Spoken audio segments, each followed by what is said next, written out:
Welcome back into Infamously Speaking. And before we get into anything, we have to wish you all from Infamously Speaking a very Merry Christmas and a Happy New Year, because by the time we record, it'll be New Year's Eve and they won't see it until the new year. So we'll just say it in advance. We appreciate everybody who listened into the show, who've been reaching out. Just an absolute blessing that people spend their time tuning in, listening to what these two guys from up the street got to say. And I'll tell you what, it's been such a blessing.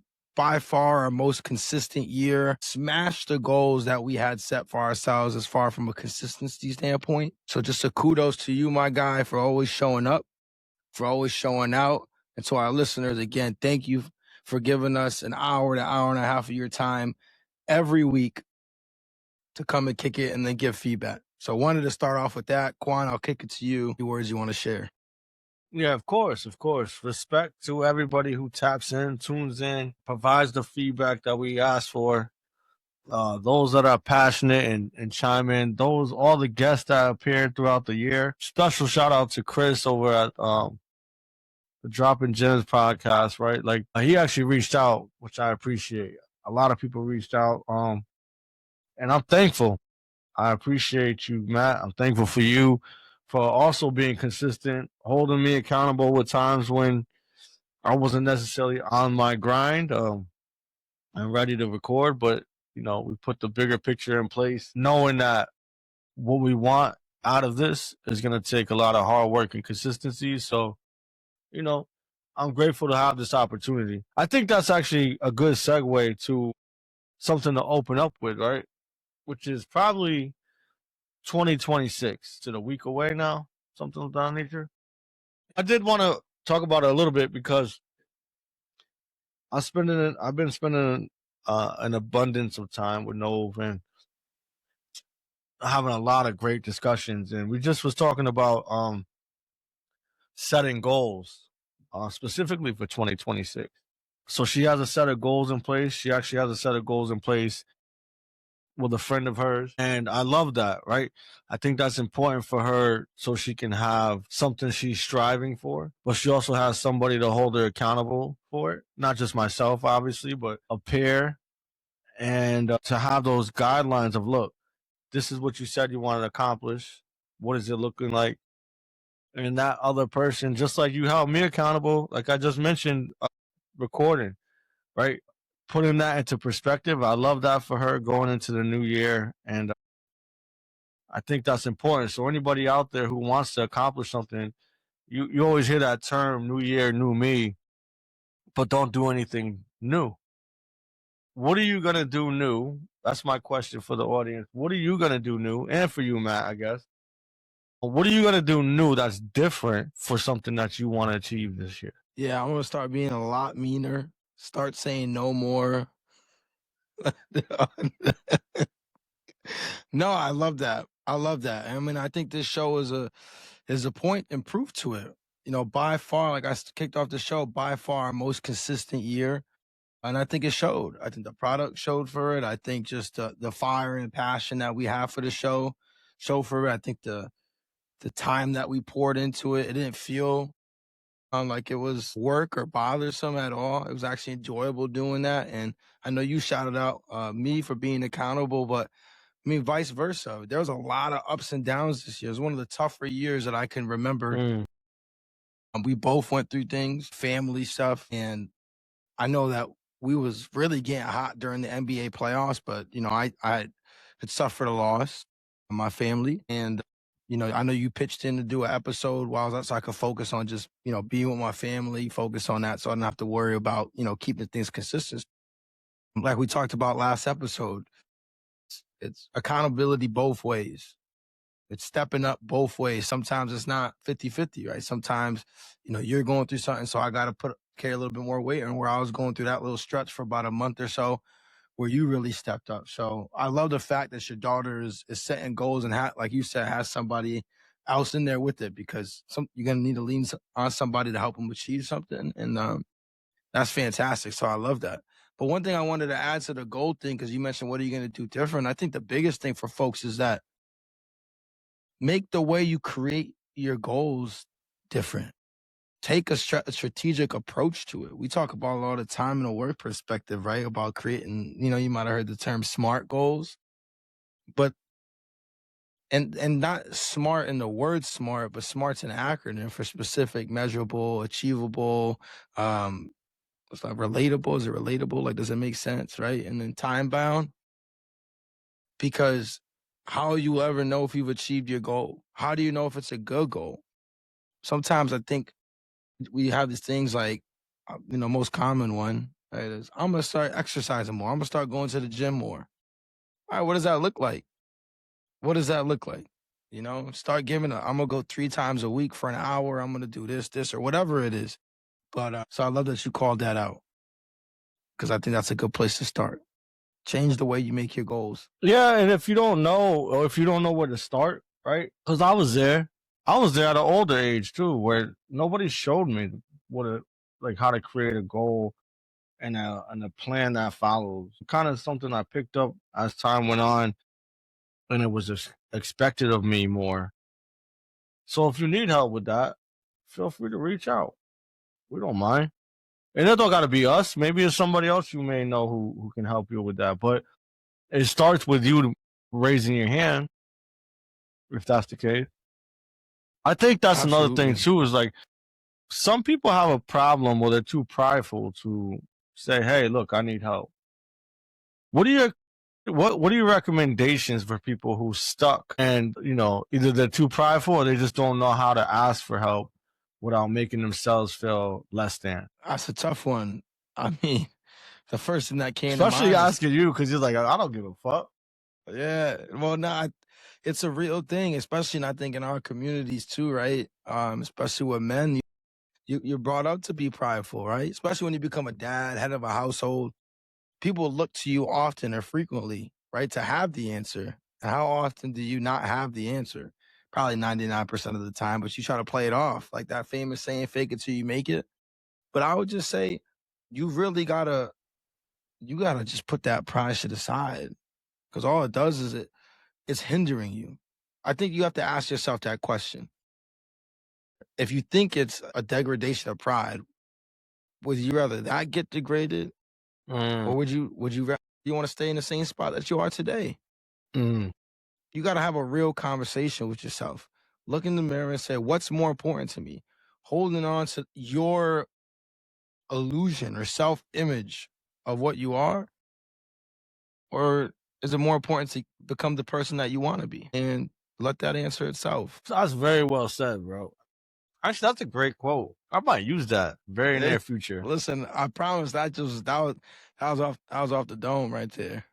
Nah, what's funny is for those who don't know, a lot of times Matt loves to be coordinated and have a strategic plan, which is great. Nothing wrong with that. Probably better to be that way. But on today's episode, there clearly wasn't one, and we're freestyling this. But I think it's easy to do for us because naturally we get along. Naturally we have these kind of conversations. And that's kind of what I wanted to give the audience today for that, right? It's just like how we can have powerful and meaningful conversations, even if it's just us shooting the shit and you just degrading everybody that has a question that comes on to, ask you for advice. Yeah, you know what I thought was funny? What? I didn't have to bring this up. The fact that, you said it, you don't really celebrate Christmas. For what? I didn't say that. No, I meant like the traditional. I'm talking about like the traditional holiday. I don't do Santa Claus. That's the only thing I don't do. What's funny? Okay. Then it makes sense then. It makes sense. No, because I finished with it. You didn't realize I was on the headphones for like 30 minutes. I heard you. Oh no, that's fine. I'm just saying you sang you knew like all the Christmas carols. I was pretty surprised about that. Yeah, man. A lot of Christmas carols, it's about Jesus being born. I'm all for that. So I love those ones. Listen, I love the Christmas holiday. I really do. Contrary to popular belief, just because I don't celebrate Santa Claus. We went through that a couple episodes ago. But I love Christmas because of what it's about. Whether you're a believer or not, the fact of just giving gifts, I love it because I grew up in a home where, my parents were always giving to other people. People who had need. I mean, to this day, my parents are always giving, and yet they always have. They always had enough. And so I think it's just something that reflects life. We all know people who always seem to be willing to give of their time, their resources, lend the ear for people that want to talk. And it's like, man, how do these people still have juice in their battery? But it's because giving is like a charge. Giving is the charger. That's what charges them. And the thing is, you can never give too much. And Christmas is just like a great holiday to pause, and you get the opportunity to really thoughtfully give gifts to people that you care about. So I love Christmas, and I love all the lights too. I think the lights on the homes is cool too. Are you kidding me right now? Oh man, I love You it. went from Scrooge to literally Mr. Claus within No, I don't do Santa, 5 bro. minutes. But Christmas is dope, bro. You kidding me? All right, Obviously, relax. The reason for the season. But yeah. So dispelling that thought that I hate Christmas. Nobody said you hated Christmas, but I'm glad that you spoke so passionately about that and you gave your perspective. Because I'm sure there's some people that think that you're like bah humbug. But with that being said, I talked to a lot of people, right? And I thought it was pretty dope that someone was talking about how traditionally there was no celebration or gift giving or sharing of that nature. Just because I guess their parents didn't really do it for their own reasons, etc., right? But they wanted to implement it, so they started doing it. Which I thought was fire because it's like a testament to that person and their will of wanting to change, wanting to change that generational of we don't celebrate or we don't do, Sure. the celebration part. So I was thinking about that, right? And I was thinking about that like with my own personal life, like with my mom and my daughter, where I want to make that change because for those who don't know, like I don't remember the last time I went to my mom's and had to, share gifts and told stories or whatever the case may be. But you asked me, I think last episode, where like, what was my favorite or memorable Christmas? One of them was my mom giving me a dog and all that.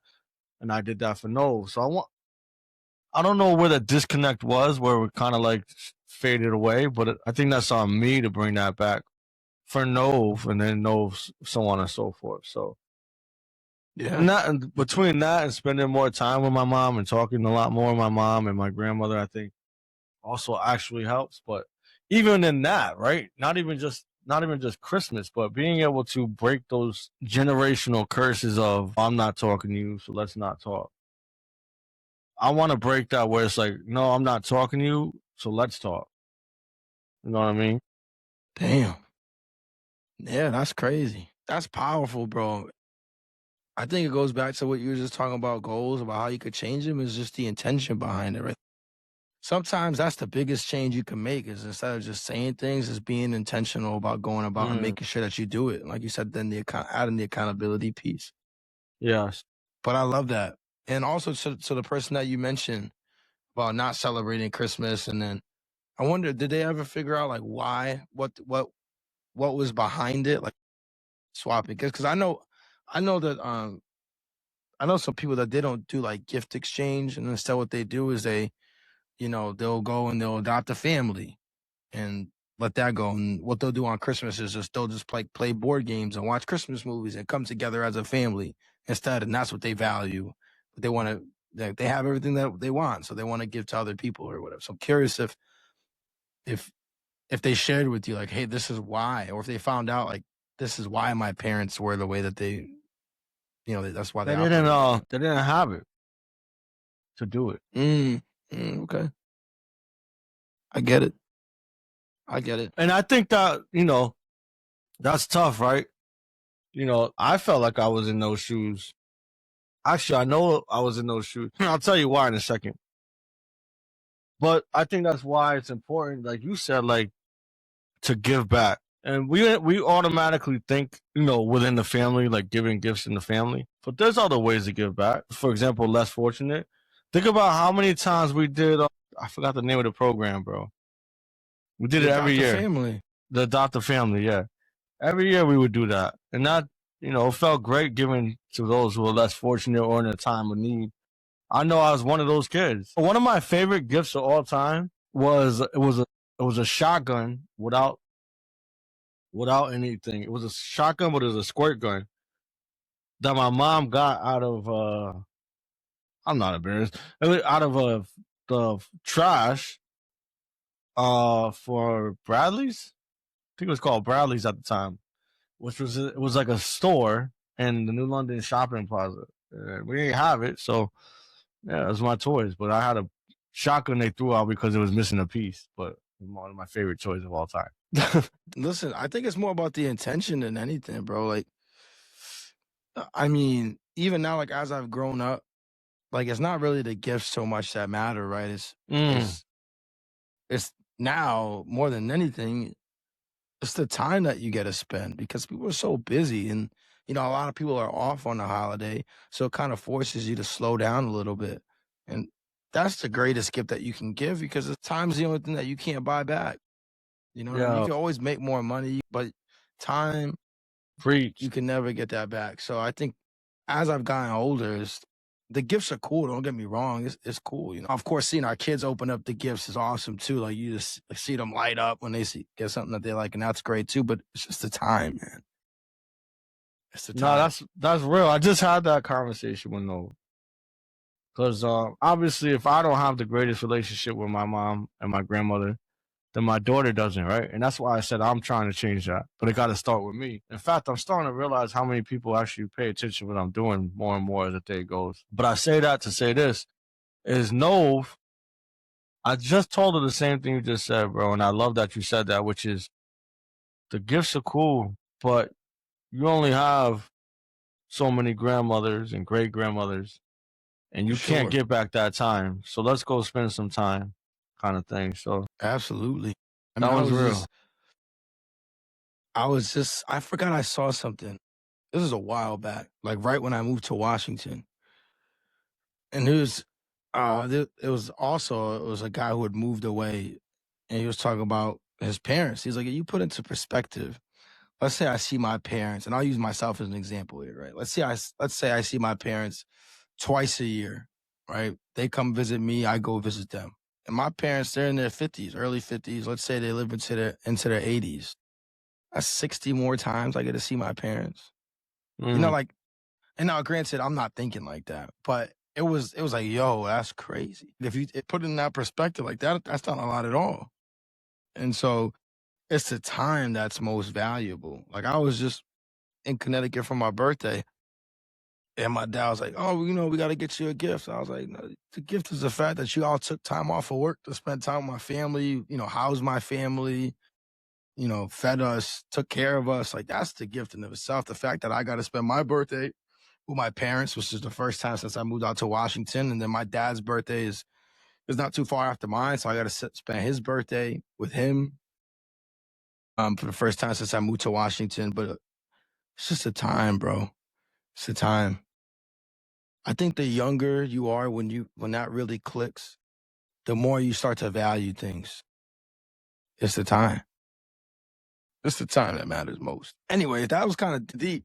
I love the fact that you brought it up though, because I think this is the time of year, especially as we're getting closer to the end of the year. This show's probably gonna come out, I don't know, Monday, closer to the end of the year. This is the time of the year where a lot of people reflect because so many people do take time off of work, right? And so you're not as preoccupied with that. If people do a lot of reflecting and goal setting. I know one of my goals that's always there, but something I'm really hitting after this year is just being more intentional with my time. That's one. I can't tell you how many times where I'm like, yeah, I'm gonna go do this, and then I just don't get up. I'm like, oh, this is nice. I'm comfortable. So being more intentional with my time and just constantly trying to remind myself just to be grateful, man.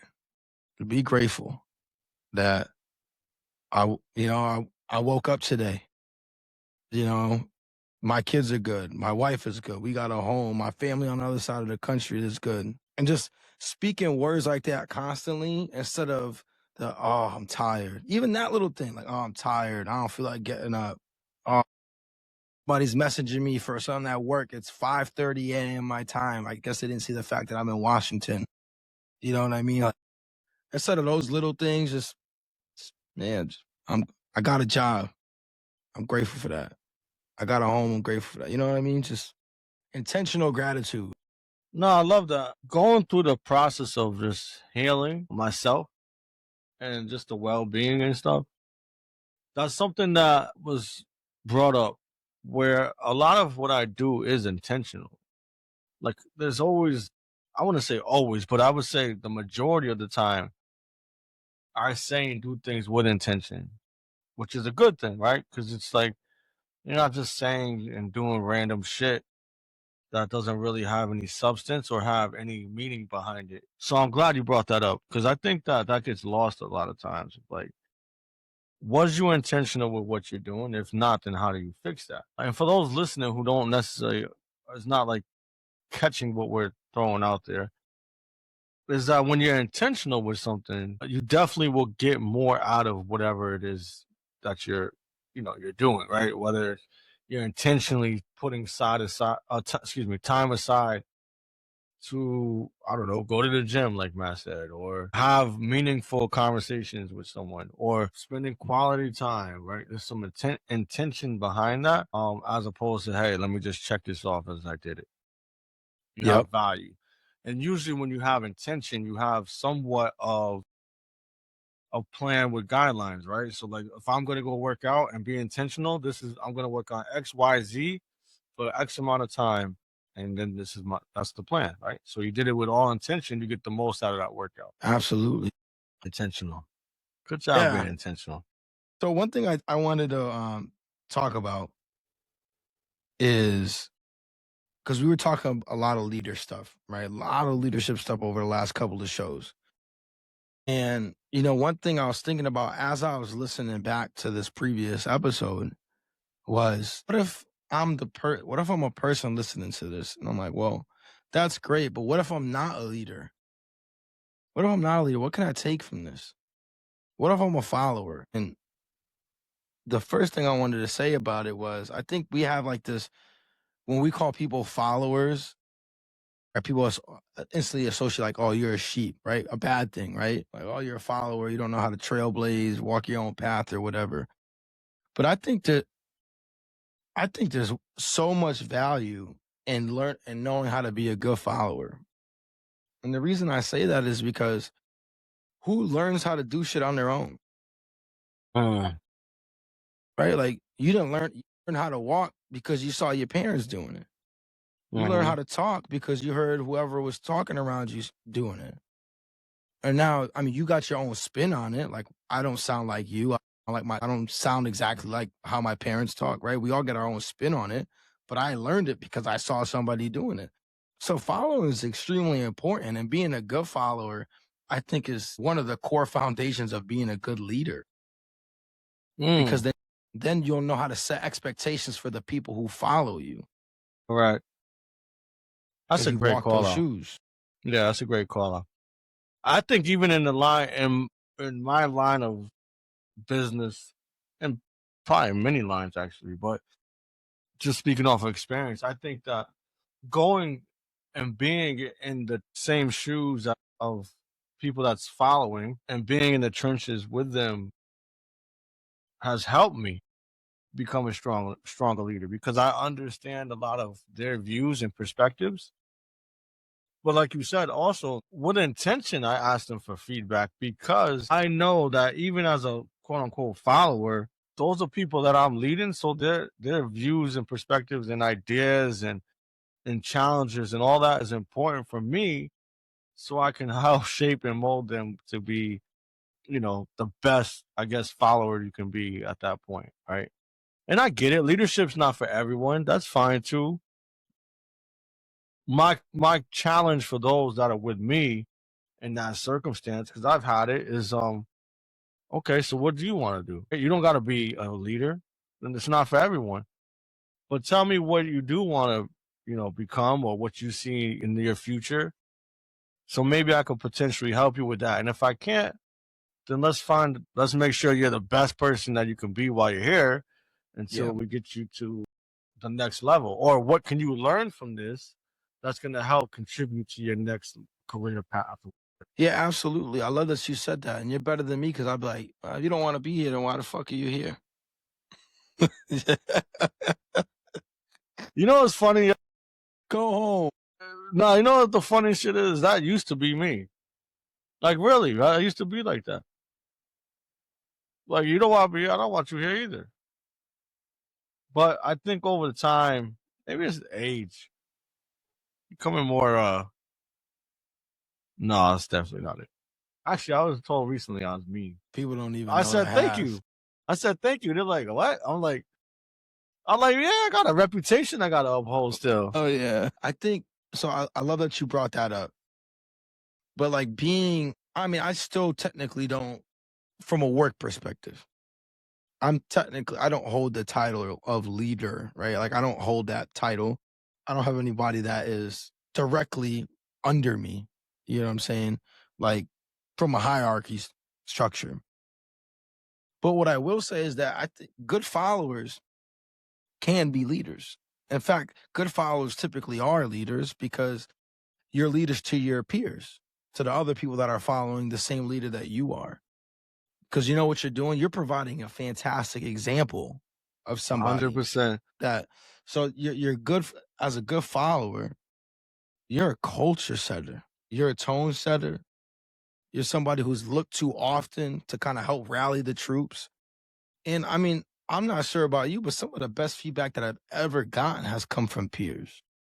Mm-hmm. Because I'm like, this person is literally doing the exact same thing I'm trying to do, especially if you're successful. I'm like, I want to achieve the things that you've achieved. So you know exactly what the grind is like, what the struggle is like, where the pitfalls are. So if I struggle following the leader, I can follow this follower who's following the leader. You get what I'm saying?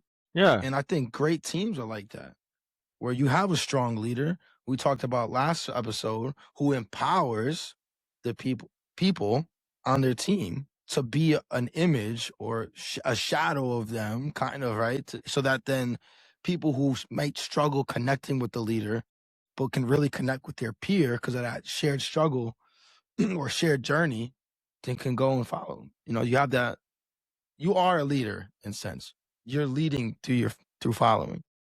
Yeah, I love this. I love these talks. I'm not laughing at what you're saying, bro. You're 'cause laughing at me. It's okay. No, I understand completely what you're saying. Let me break this down in real terms. I have a young man who, you know, he wanted a role of the expert in my store pretty bad. Like that's what his goal was when he had first started, but he didn't get it and he had to go a different route. Once I made keys available as an opportunity, he raised his hand and, you know, I observed for a good amount of time. I wouldn't say a good amount of time. The right amount of time is what I'll say. And, you know, I gave him that opportunity. And it's funny because I had more conversations, right? Because my expectations aren't the same expectations as other people. And I know that, especially when you got that role. So it's like, all right, sir, let me know. This is what my expectations are, but let me know if you think you could fulfill them or if you think this will hinder your performance and your actual role, right? So he took on the challenge, but not only did he take on the challenge, I mean, he's going all out. Like he's showing it, right? A lot of people say, "Oh, I want to be a leader. I want to be this. I want to be that," but they don't put in the work. They just say it. There's no action behind it that's showing, "Hey, I really do want this." And it's funny because he never looked at himself as a leader, more of like the following type, right? And you do realize you've been leading this whole time without me telling you by doing X, Y, and Z. And he pointed, and when I pointed it out, the specifics and specific situations, it's like, oh shit. And then just the other day, he's like, you know what? I think I am built for this. And it wasn't just him. This is the beauty of it. It was his peers. And it was other leadership that said, I can see him being a leader in the very near future with the role, right? The title. And I'm like, see, I told you. He was like, you know what it reminded me of? I don't know if you ever watched this movie because I know you're not a big movie guy, but the original Karate Kid. You ever watched it? No. All right, so in the original Karate Kid, he took him under his wing, the sensei, Mr. Miyagi. But he had him doing a whole bunch of shit around the house. Right? He's like, I'm gonna teach you, but he's like teaching him how to paint. So he's painting like this. He's like, this is how you wash a car. He's washing the car, waxing the car, wax on, wax off. And the kid got frustrated. He's like, when are you gonna teach me? Like, you got me doing all these chores and shit. Like, when are you gonna teach me the actual thing? And then he's like, all right, you want to learn? And he's like, paint. He's like, what do you mean paint? He's like, he's blocking it, right? He's blocking it like this. He's blocking it. So he was teaching them the whole time, but through lessons that he wasn't even realizing. So I told him, I'm like, you're like Daniel's son and I'm Mr. Miyagi, because this whole time that I'm tasking you with things, or I'm asking you about this, or challenging you with this, you're displaying qualities of a leader without you realizing it. And that's kind of where we got to that. But that's a real life example that happened recently. That's beautiful. Yeah. And I love that you did it that way. One, because, you know, you got somebody to buy in without fully understanding. And I think a lot of people struggle with that, where if we don't understand why we're being asked to do something, we're hesitant to go and do it. Yes. You know, and, you know, I think a lot of times leaders show grace because it's like, why am I asking you to, like, why are you, my dad would always be like, if I'm asking you to do something, don't ask me why. You do it because I'm telling you to fucking do it. That's why. That's all the understanding that you need. And in all honesty, when you're in a work environment and your leader asks you to do something, they're your boss. As long as they're not asking you to do anything unethical or immoral, but I love the fact that you were able to relate it, because I think that is the biggest struggle. At least for me, it was. When I stepped out of the retail arena and into where I live, what I do now, I was going in the interview, and this was a couple weeks before my interview for the internship that I got. I was like, I'm cooked. I'm so fucking cooked for this. I have no experience. Zero. I'm going into an arena where there's probably people that have experience, that have done this before. I was going to a completely different line of business. I knew nothing about nothing. But I was doing mock interviews with my store manager, and he was like, no, what you've been doing, you look at it this way, but now let's look at it a different way. Kind of like how you broke it down, like the wax on, wax off. Mm-hmm. You thought you were waxing the car, but what you was really doing was learn how to block. But the thing is, I never thought about it that way because I was so focused on the sales mindset. Mm-hmm. But it's like, no, that's not what you were doing. So when I was breaking down goals and measurables, I was just relating to a sales point. He's like, no, but think about it. If you're right in training, what do you want to be able to be measurable? You want change to happen. Well, how do you know that after somebody took this training you wrote, how will you know if it impacted them? What are you going to look at? Just like if, you're a rep, you looked at the amount of kits that you sold, the lines you activated. Maybe you look at these different metrics. And I was like, it's literally the same shit I've been doing. I just got to think about it different. Yeah, kind of like that. Yes. Same shit you're doing. It's just a different application. Yeah, that's the change in mindset, right? Like you have to shift your mindset on what you're used to looking at to what you should be looking at, or how it's relatable in whatever sense, right? And I think that's a big question that even when you should have, we probably should have more often, if I'm being honest, but that's a question I ask often for someone who goes from an individual contributor to a team contributor. Because if you can't change your mindset, you're going to struggle. Now, granted, I'm there to help you with the struggle, help you through that process. But if you already have that in the bag, that's a no-brainer. That's how I knew that as a leader right now in my current role, I knew I was ready for the next role based off of my thought process in my current role, which means is like I stopped looking at how I could just win with my store, and I started looking at how I could win as a whole district, as a whole market, as a whole area, right? once I did that, and I did that on my own with no coaching or guidance, it was more like I want to make sure everybody wins. And you know how I am competitively, right? So when I had that shift, I was like, oh yeah, it's go time. Like I know what I'm gonna go. I know what I'm destined for. I love that, number one. And that's a crazy kind of mind shift change to have on your own. Like you're coming from like an individual contributor environment, but I know that you had your own like internship for Go Wild where you got to take on an expanded role that I'm sure helped shape your thinking. Mm. Going back to the follower pieces, like when we worked together, that was the mentality from the jump. Was like everybody eats. Yeah, Everybody eats. yeah. I mean, and I don't want this to sound like conceited or cocky or anything like that, but man, I have a very strong. I don't even have a strong. I know that whatever I go to do, I'm going to succeed at. Right? I mean, that's just what it is. I got God behind me. That's a promise.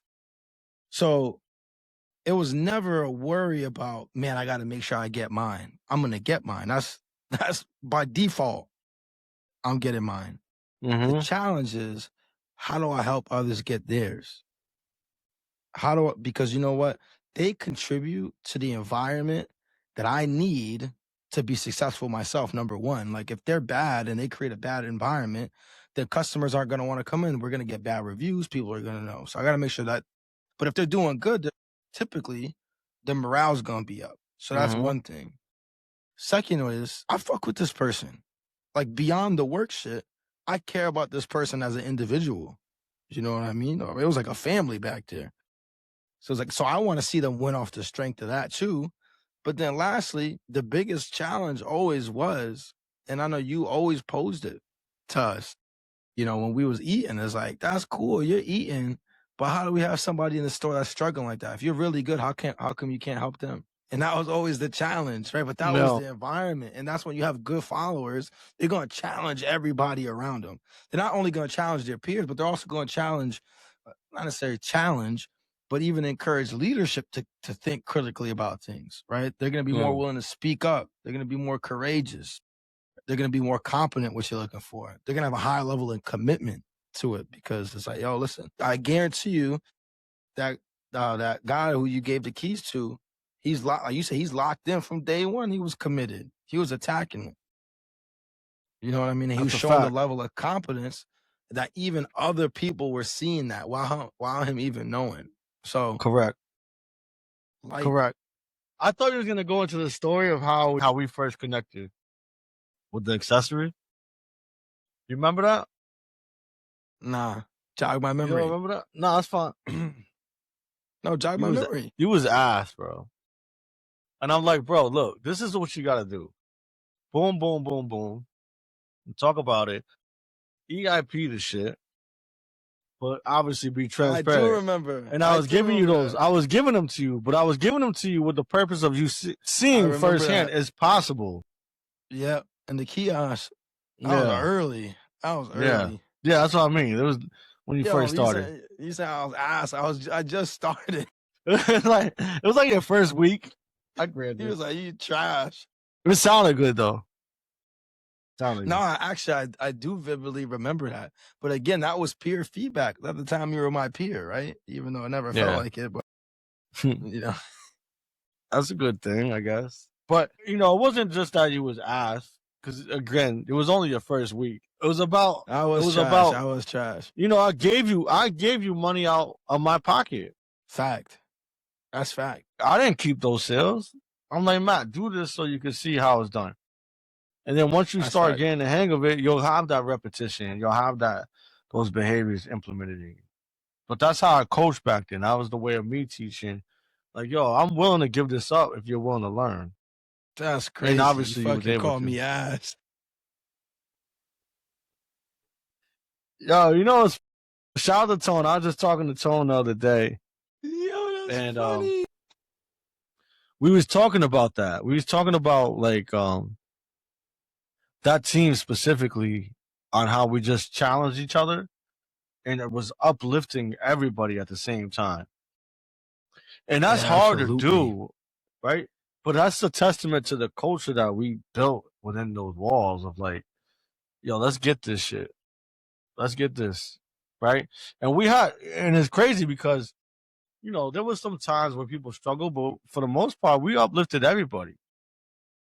Yeah. And I think that's why we had so much success as a unit. And, a lot of people went on to have much more success. Yeah, no, I definitely will say, and again, I think this is why, like, if you don't necessarily have the title of a leader, so you don't feel like you're leading or you can't take away from it, understand that being a good follower is like you just said, was that sense of, not sense, but like that commitment to excellence. Like you hear a lot of people say that, right? Like we have a commitment to excellence, but like, how deep does that really go? Is that just a slogan or a saying, or is that really the culture? Mm, And that was the culture. that was the culture. And the best part, like you said, at least for me and for the majority of the people that we worked with, it wasn't anything that brought discomfort. It wasn't anything that brought stress. If anything, it brought excitement. Because I was like, Yeah. yep, I'm talking shit. Yeah, I'm yeah, yeah, talking yeah. shit. You know what I mean? You were on it. But again, to be able to get that buy-in from the whole team, you need good, really strong leadership, but then you need strong peer leadership to get people to buy into it, to help people Correct. understand, like, this is why this is good. Trust me, like, there's gonna be times where it's uncomfortable because you're gonna have tough conversations. Because you have to understand, like, you're gonna be held accountable here, period. But I think people enjoyed being held accountable more from their peers than they did from leadership. And then it even it True. set leadership up really well, because you as a leader knew that whenever you had a conversation with somebody, I probably already talked to them about it. Tone probably already talked to him about it. Raph probably already said, we probably already had a conversation with the people that needed to have another conversation. So it wasn't brand new, and they knew what it was. And like I said, it just elevated everybody's performance, I think, and makes me want to come out of retirement for like a week. Yeah, I'm probably ass now, though, to be honest with you. Nah, I don't think so. You know what it is too? Is like one thing you said, right? Like when you hear from your peers and you can hold yourself accountable, or they're holding you accountable as well. You want to do good for them. You said something earlier also that is a strong foundation in my leadership, I feel like. And that's genuinely caring for those people, right? Like you said, like friends and family. So I know that that's a challenge for a lot of people because they can't draw that line in the sand. But to me, I always felt that as being able to give me even more empowerment of drawing that line in the sand, because I care for you if we are on a good level, but I can also be like, yo, I have to hold you accountable because you're not doing XYZ. And because we have, common interests and common things, you're more likely to want to do that just to not disappoint somebody that you genuinely care about. So it's like it goes hand in hand. I think it's just the problem that some people can't do that, so it looks bad or it's frowned upon. But if you can, I challenge leaders to be like, well, how do you not do that? Or how can you hold someone accountable but yet still not make it an awkward thing afterwards? Because think about how many leaders do that shit, right? They're like, oh, we got to have a tough conversation and this and that. You know how many people I've come across that I have to redo all of the things they've been through? It's crazy. And that's not to knock anybody, because everybody's different. I have my flaws and my opportunities too. But some of the things I'm like, why is this even a thing? Yeah. That's I'm a great confused. point. That's a great point. Like, why are you so nervous that you have to tell me that you got in a car accident and you're not gonna be able to make it in? Yeah. Yeah, I'm I like, get it. You're yeah. good. I'm like, are you okay? It's crazy you said that because I didn't tell you what just happened with one of my people, but thank God he's okay is all I'll say. Nah, listen, bro. You know David. Shout out our guy David. There was one time, no bullshit. Kurt is a friend of ours. I'm not sure if he still does, but he did he used to, if he doesn't anymore. MMA? MMA. Yeah. It's martial arts. I'm pretty sure he still does it. And I remember, no bullshit, he just opened the store. So it was like 10:30, and he was closing. So he came in at like 1. He calls, and he's like, what's up, man? It's David. I'm like, what's going on, man? He's like, so I just dislocated my knee, but I'll be there. I'm like, what the fuck? I'm like, what do you mean you dislocated your knee? I'm like, what do you mean? Like, you good? Can you walk? He's like, yeah, I'll be good. I just got to go to the hospital, so I might be a little bit late. And no fucking lie, he came in with a whole fucking leg brace shit. And I'm like, dude, you didn't have to come in, man. But to your point, you know, in some places, that's the culture. Where it's like, oh, you better find somebody to cover your shift. Nah, it's gonna be a problem. I mean, it's like life happens. Now, if you can't dislocate your knee every fucking week, like you get doing MMA, that's a possibility. Doing MMA. Well, yeah, that's different. But then we might have to talk about like, hey, listen, man, you're not making it. So why do you keep trying? The UFC's a fuck. Clearly, someone's fucking you up. Leave that shit alone. Leave it alone. Yeah. If you want, I'll dislocate your knee. Right. Yeah. Now I feel you. And it's not even that. Sometimes it's just the simplest shit. I'm like, how do you not know that? But I don't say it like that, obviously, because I don't want to demoralize them or make them feel less than because they didn't know something because they wasn't taught something. But you think it? Yeah, I definitely think it. It was like, how do you not know? That's something simple. Like, how do you not know how to use this to count? But yeah, I could just picture your face, bro. You know what's funny? Someone trying to count the cash at the teller mate and just I'm like that this. shit I'm all like, wrong. What made you think you could put all the denominations of every single bill on at the same time when that shit says ones? It clearly, and it's doing that noise that it does when it's too much. And you're still doing it. Yeah. And that's light. Like, that's light stuff. I don't know. What I will say is this. Is actually, you kind of made me think of something I was talking to Nova about. But now I fucking forgot it. Because we went into that joke. You're going to have to edit this part out. The teller mate is crazy. The teller mate is crazy, bro. Yo, but how many times have you seen people keep on getting the error and they take the shit off and they put the same shit back on? You're like, oh, yeah, did you even look at what it's telling you? Yeah, that's the thing. Nobody reads. You know what? Nova actually gave me a compliment tonight. And she said, Dad, you know what? There's one thing that I love about you that I want to do better. And I was like, what's that? She's like, carry a conversation. And I'm like, I love that, Nova. I was like, oh, one of her goals, I'll share this goal with her because with you and our viewers. One of her goals is not to be so hard on herself if she makes a mistake. And I absolutely love that because she does. She has a tough time when she has challenges that she didn't overcome. But I'm like, no, we talk about it. Like, that life happens. Like, you're going to make mistakes. You need to make mistakes. It's about turning that mistake into a lesson, which we always talk about. But also analyze the situation, what mistakes was made, and how do you learn from them so you can not make those mistakes again? Right. Well, having that, and then we talked about the conversational piece, which is, I told her, I said, no, I've been doing this for a long time, so it's pretty easy for me to do it.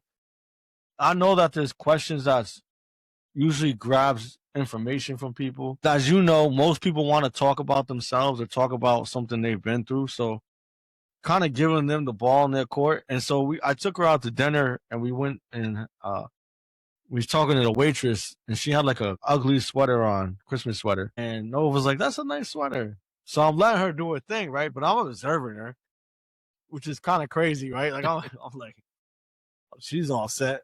Yeah, cook. I'm like, how the fuck you don't know that I'm your dad? Like, what are you doing? But I'm not. What were you looking to get out of that question? Yeah. What's the outcome of that? But it was a pretty good conversation, I'll say. And then there was a point where she had asked Nova, like, are you ready for Christmas? And Nova was just like, yeah. And then she's all right. And then the lady walked away.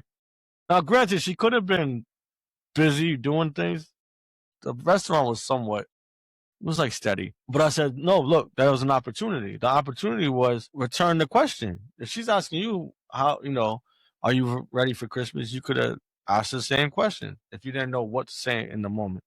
So Yep. I thought that was pretty fire, and I thought that was cool too for her to kind of recognize that I do that. That's major.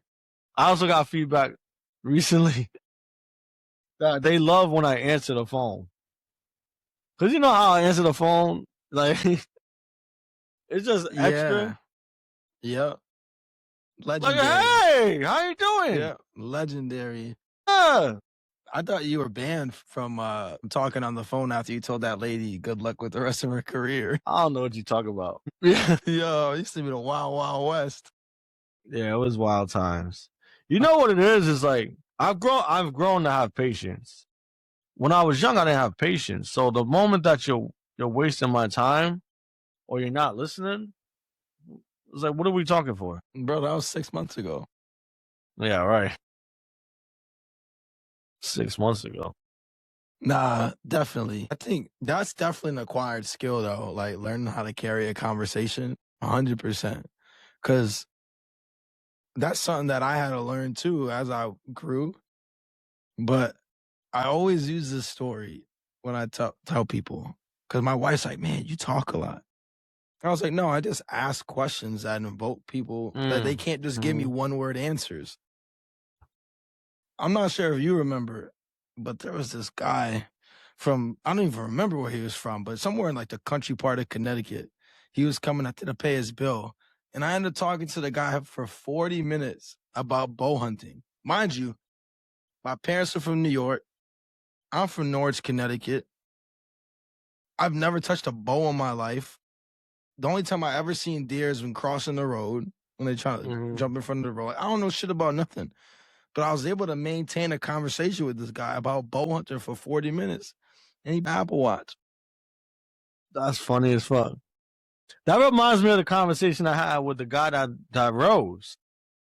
Like the boats. Like Which one? competitively.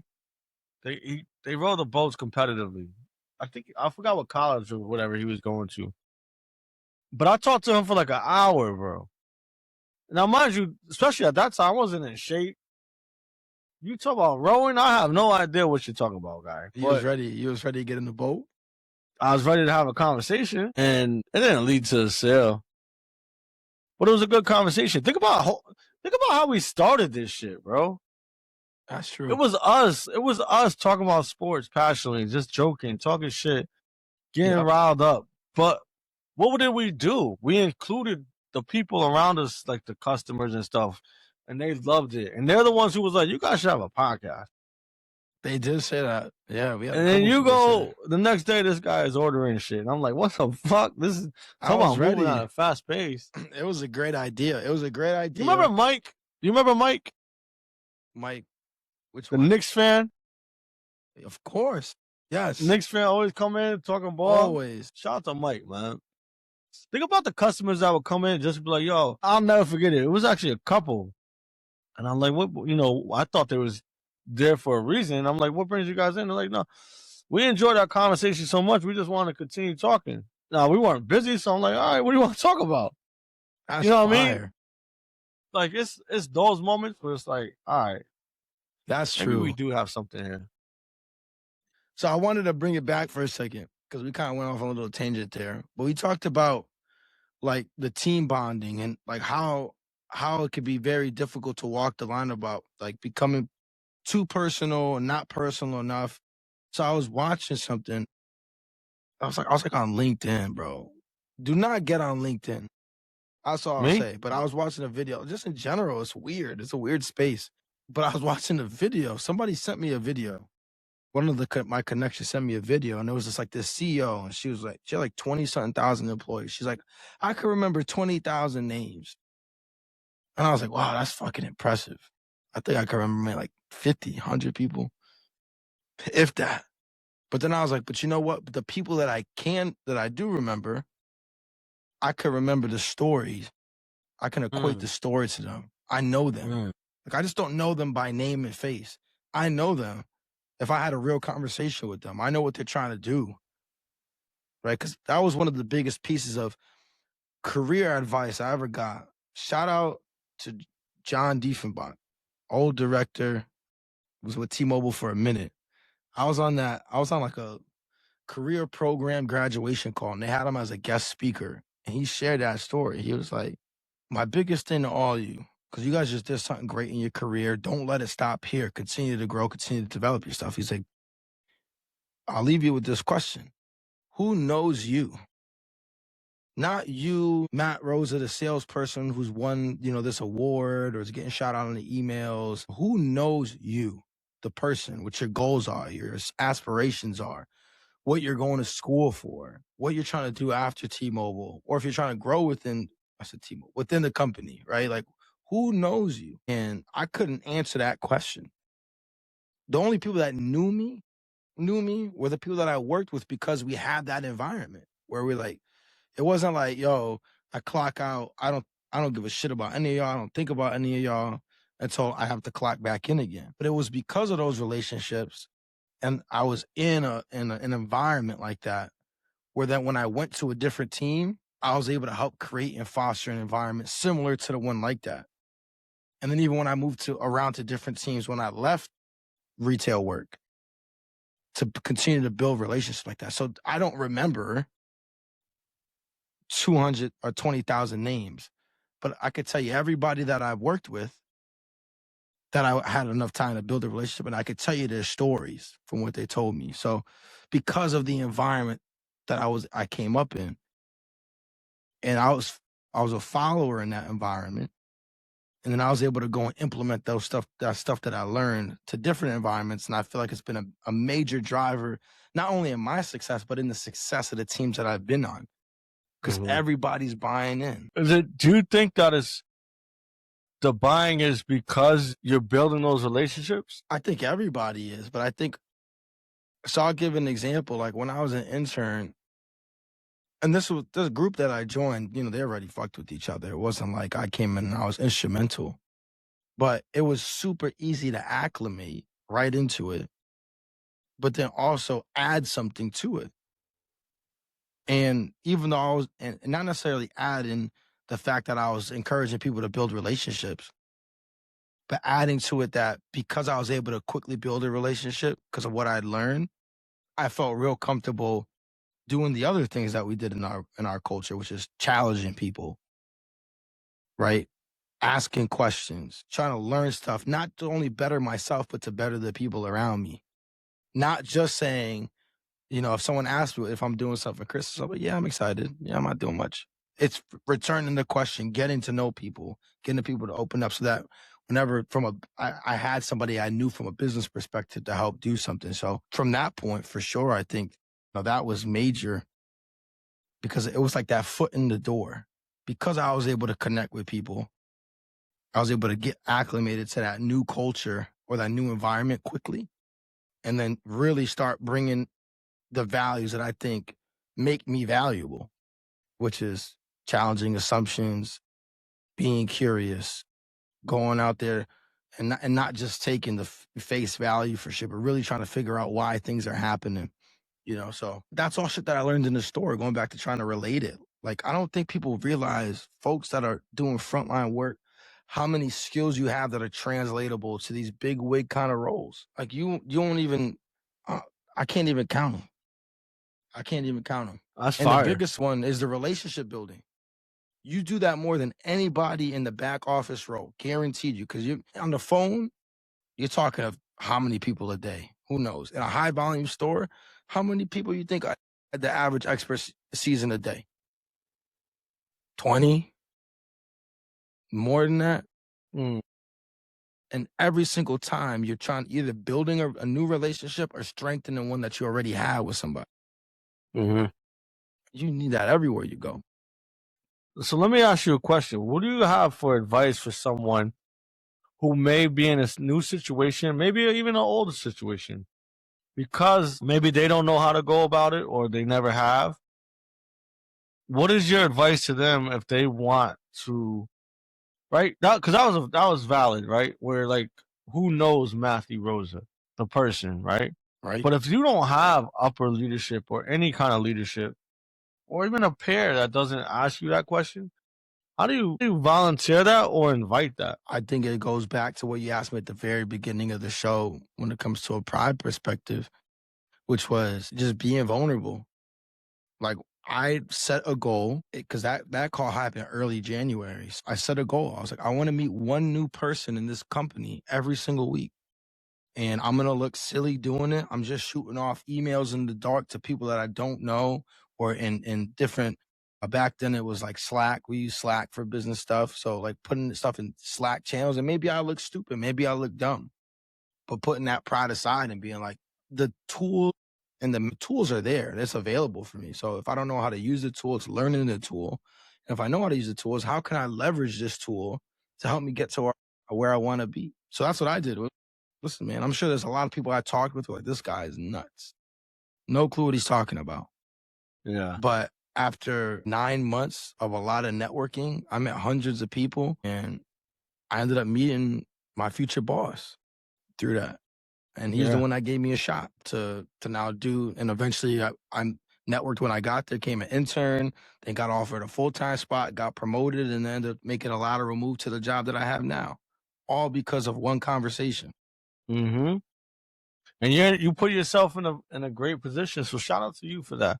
Not even just a great position for like, the move to go up, but for your family, what you're doing with that, financially, and just a change, right? Like for whatever reason, God knew you needed to be out of here and where you are at this moment. And had you have not put your pride aside and been able to do that, who knows where you would be, right? Right. What does my man Cole say? Pride is the devil. With that mindset, right, is like, because I thought about it. I remember I had a visit. I was a little like nervous because it's like my first visit in quite some time, and the numbers weren't all great. I had some wins, I had some opportunities. But ironically, the opportunities I was already aware of, I reached out to somebody I never met in my life, didn't know him from anywhere, but I seen he was successful in the area of opportunities. So I put my pride aside and I called, like, what are you doing that I'm not doing? And that major. built the relationship. That started it. And then as time goes on, as long as you continue to nurture those relationships, you'll realize like it really wasn't that difficult. It's really about breaking that ice. If you wait for it though, that ice may never be broken. So my challenge to you, Yes. if you are that person waiting, what are you waiting for? Because if you wait all day, that day may never come. So Factual. go seize that Absolutely. moment. I love that you said that. And I shout out on some folks recently that you sent my way, that they were willing to have career conversations with you, and you just happened to know somebody that you could send them to. But even that takes something where they're like, you know what, I might want to do something outside of what I'm doing right now. Can you help me? And that takes humility to ask for help. So that's the first step. To your point, you know that that something exists. You just don't know what it is. But you're never going to find it out if you don't ask or you don't search it out. I think too many times people try to wait for, like, they're like, I'm looking for a sign. You don't need no sign. You don't need a sign. The sign is you questioning yourself in your head. Right. Like, nah, I'm going to go out and get it done. That's a fact, man. But again, that all stems from being a good follower. That's it. Because I didn't come up with the idea of networking on my own. Yeah. Like I said, John put that question out, and I could have either just ignored the message or I could have followed it. So I think again, if you're listening to these shows, you're like, I'm not in a leadership position or whatever.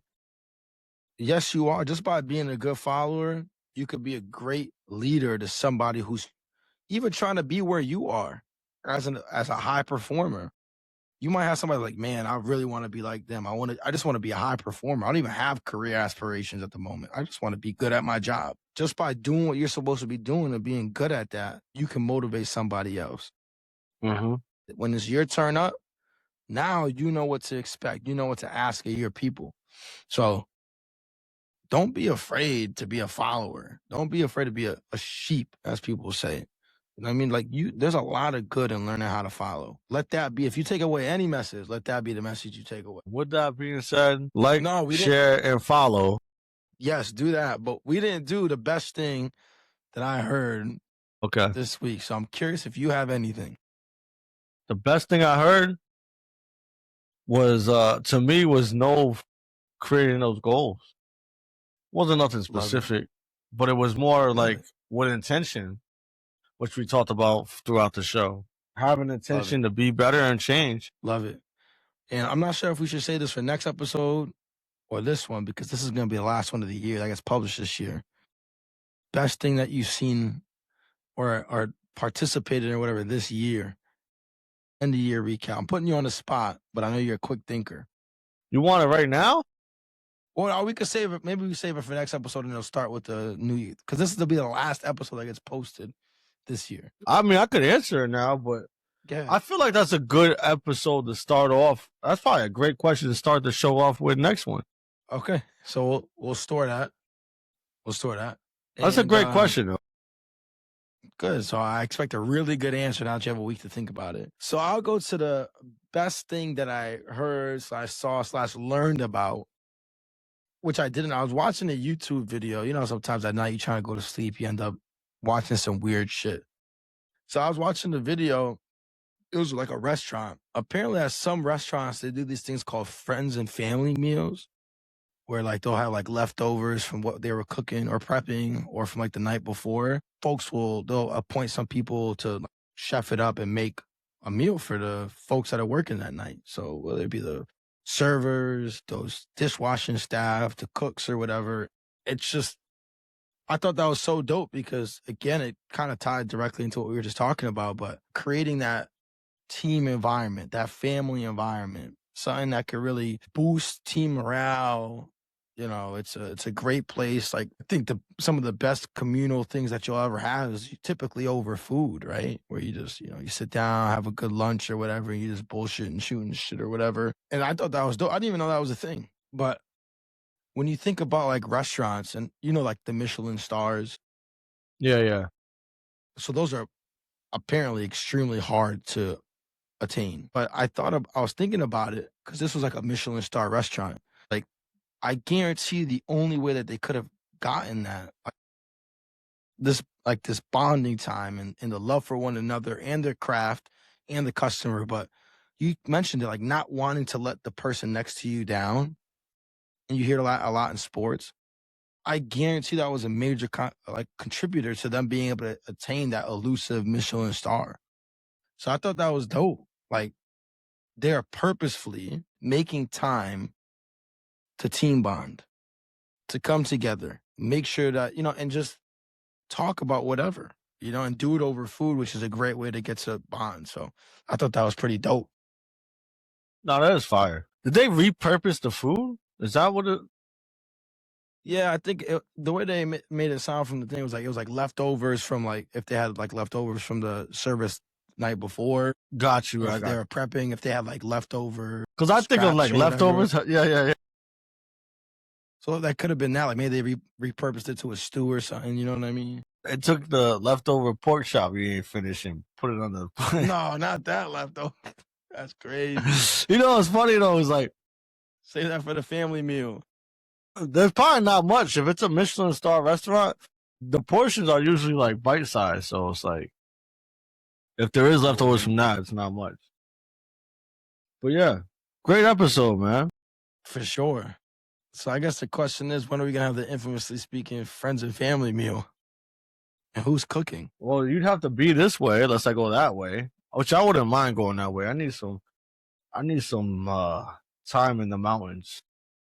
It's actually kind of why I wore this, and I've been drinking bourbon and coffee like a real mountaineer the whole time. You've been watching Yellowstone again? Nah. I really be going all out. That's bad. That's probably bad. I'm gonna look into that.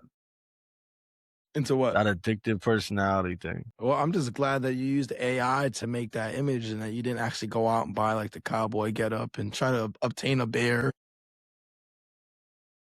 I stepped out of my So house the other day. My daughter was like, "You look like Woody from Toy Story." I'm like, "Shit." that is crazy. Does she laugh at all, or is she dead serious? Both. She was Oh, dead she cooked you. serious, and when she seen me, she started laughing. She's like, "You got a friend in me." Yeah. Scooby Slinky.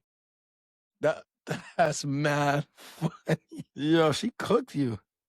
Yeah, she's good. You I know what's like that. why are kids so disrespectful? They just feel like they can say whatever they want to you, That's the thing. They have no filter. which is a good thing, right? To some degree, like you want them to be able to like come and talk to you about anything, but it's like remember that I'm your parent. Like, Yeah. because I forgot who I was talking to. We'll end it with this. Oh, we was doing.